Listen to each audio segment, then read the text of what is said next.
YouTube changed my life with only 500 subscribers. That may seem a bit dramatic, but it's true.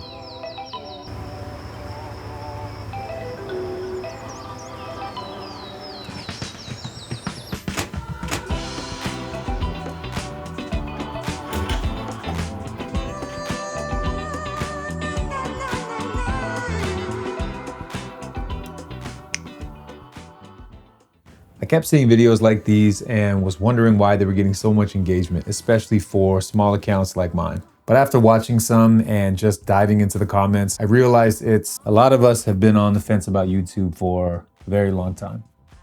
We've all been posting on other social media platforms, most likely Instagram, maybe some people TikTok. And if you're old enough like me, it was MySpace, and then it became Facebook, which, believe it or not, was actually enjoyable and the top social media platform at the time. But there's one thing that's been there almost the longest. It's remained one of the top creator platforms ever since, and that's YouTube. Pretend this chair is YouTube. We've always been aware of it, and we even use it often, sometimes just for entertainment and other times to learn things.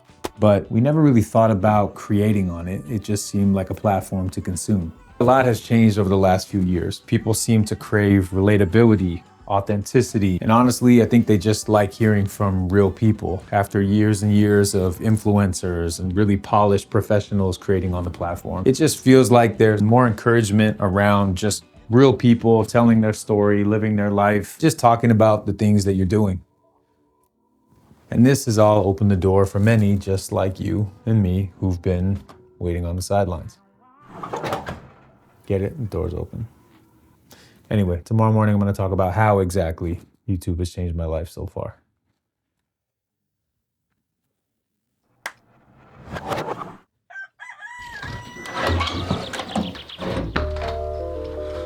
Good morning.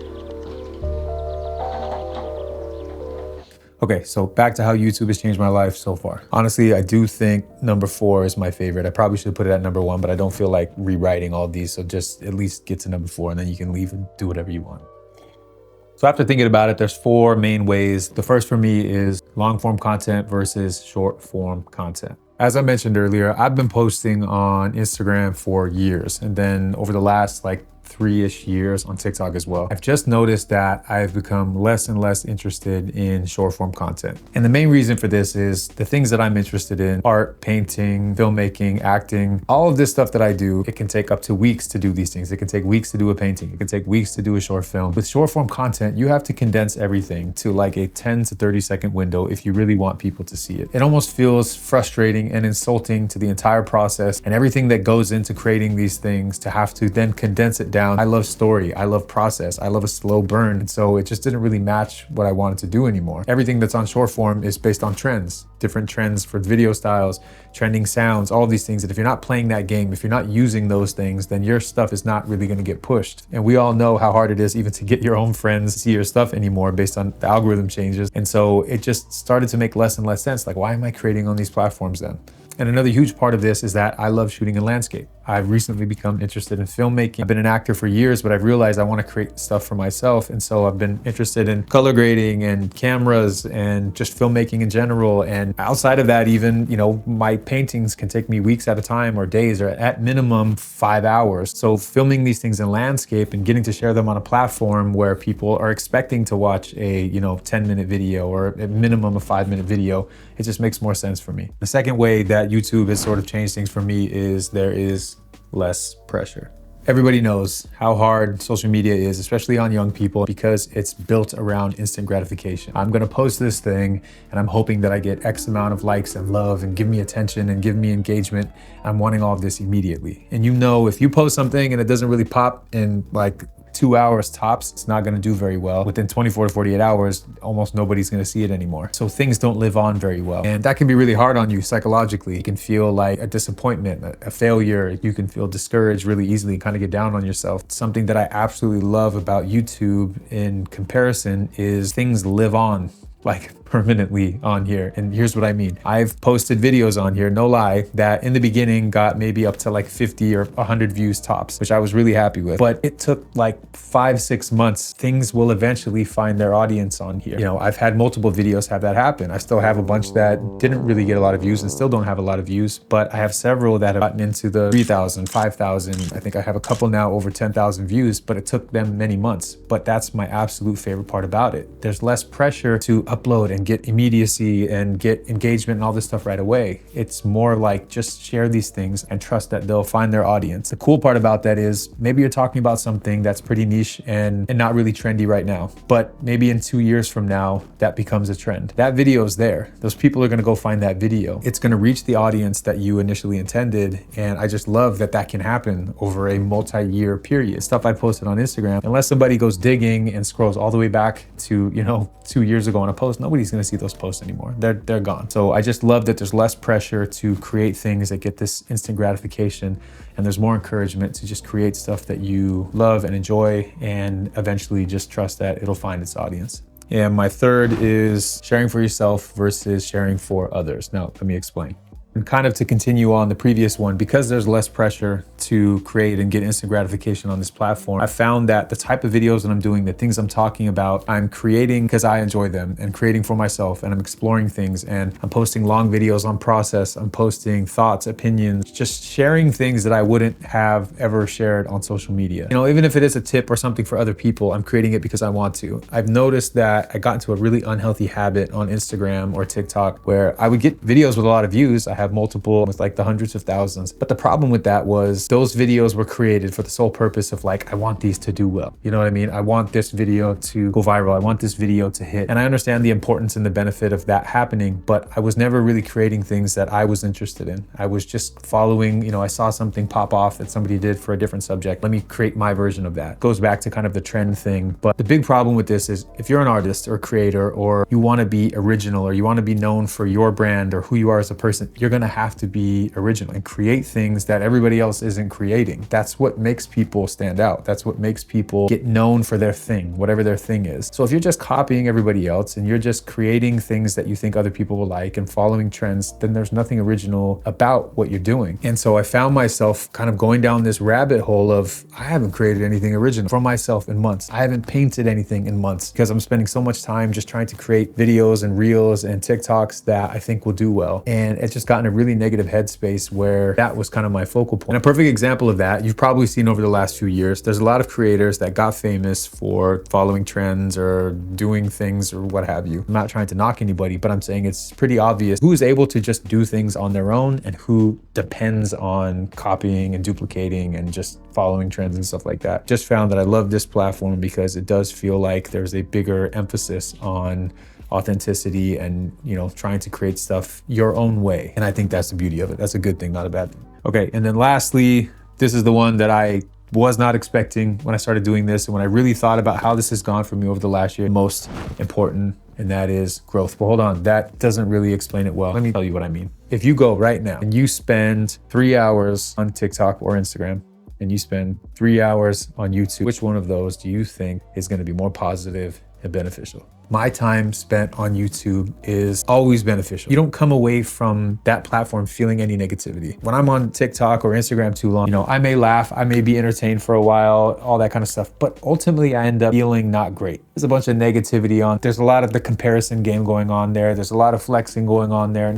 it ends up making you feel not so great if you spent a lot of time on them. And it's something that it's taken me a long time to realize that I need to limit the amount of time I'm on certain of those apps. Unfortunately, because you can go through so many things at once, you're going to end up with some mixed weird things or negativity or all that kind of stuff. Compare that to 3 hours spent on YouTube. You probably learned how to do something. You probably got motivated somehow. I have literally completely learned how to paint from scratch entirely on YouTube. Back in 2020, that's when I started painting. I learned everything that I know strictly from YouTube. I learned everything that I know about filmmaking, about color grading, about cameras, about anything from YouTube. I've noticed that I spend a lot of time on this app. It's nothing but growth. I'm usually learning a skill or watching something that's very inspiring. For some reason, the comparison game happens more on Instagram, TikTok, and those kind of platforms than it does on YouTube, because I can watch large creators on YouTube and not have this feeling of like envy, jealousy, comparison. You know, I usually end up just trying to take things from them, like, oh, that's cool, they did that. Oh, that thing that they said, that really resonated with me. And so I've just found an immense amount of growth that comes from being on YouTube more, being on the platform more.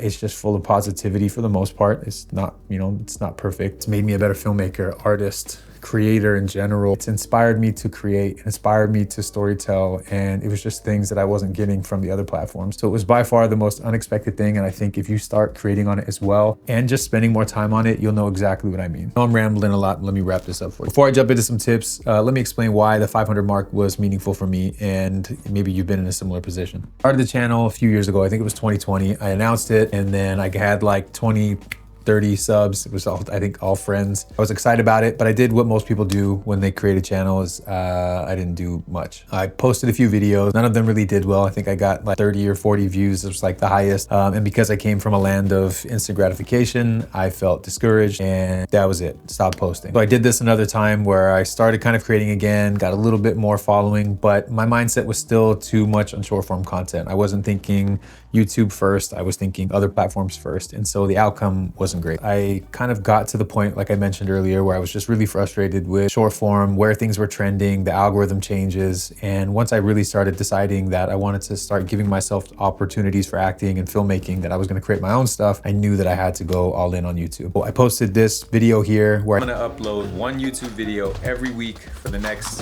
year. Really force the hand and really commit. And that was when everything sort of started changing. Before that, it took me like 2 years to get up to like 200 subs. And once I made that video and once I started posting weekly, like quickly got up to 500. And I'm at where I am at now, which is not a very big following, by the way. I feel very proud and grateful of where I've been in the last like 8 months. But something about that 500 mark just really clicked for me. When I hit 500, it was like, okay, I'm actually doing something with this. I'm dedicating myself to this first. I'm doing everything YouTube first, long form first, and it's working. So I just need to keep going with that. So first and foremost, the biggest thing that I recommend that's gonna make this easy for you is create a channel if you haven't already. But think of it this way. If somebody landed on your channel, what should they expect from you?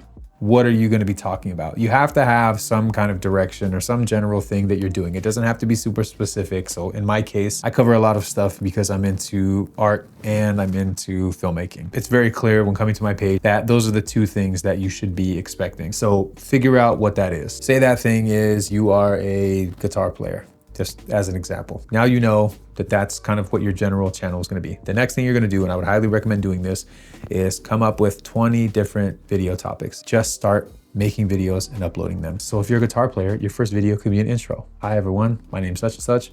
This is going to be a channel about guitars, my passion for guitars, me trying to become a better guitar player. Would love to connect with other people in the community, yada, yada, yada, you know, blah, blah, blah. What guitar do you play and why? How did you get your start, or what inspired you to become a guitar player? There's 2 and 3. What are your favorite brands of guitars? There's another one. What are your favorite resources for learning how to play guitar? There's another one. Tips for first time guitar purchase. You know, there's another video. Best resources for learning how to play the guitar. And then, you know, those style are they're always going to do well because those are things that people are going to search. Like think of things you go to YouTube for. If you're a guitar player and you go to YouTube, what do you search? Make those videos. Like to talk about those things. They're obviously interesting to you. It's simpler than you think it is. Talk about the stuff that you would go looking for on YouTube. I promise you.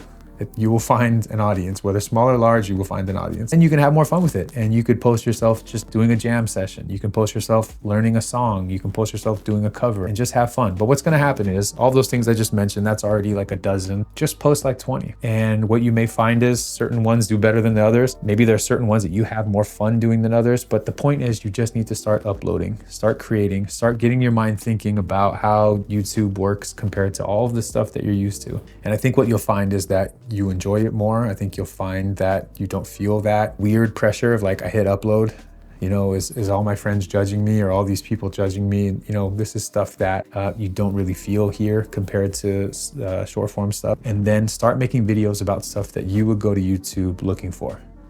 That's it.